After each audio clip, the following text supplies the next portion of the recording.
Okay, I've been asked periodically in regards to what we use for fencing for the goats, and this is working for the sheep as well. So this was a 3-strand barbed wire fence from when I had cattle.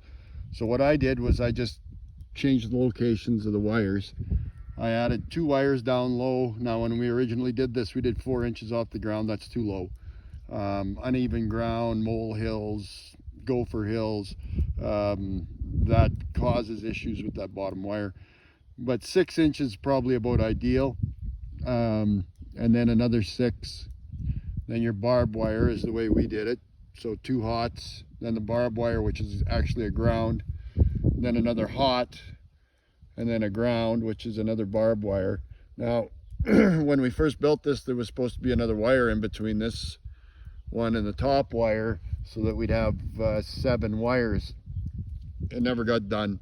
Yeah, we've had the odd goat jump through that space, but primarily it hasn't been a real big issue.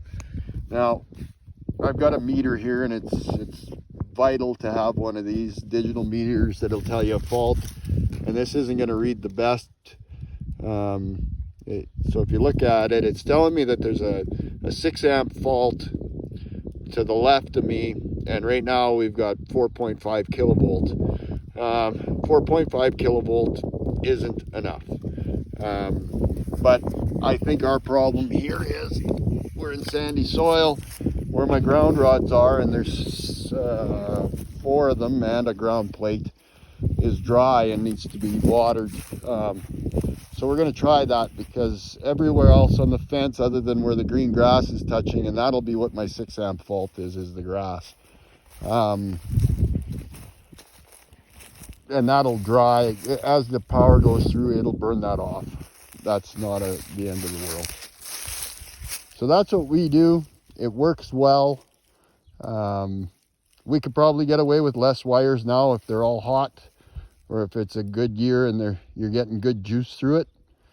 But a year like this year that started out dry, it's better to have a few more wires that are hot than not enough wires and not enough juice in it.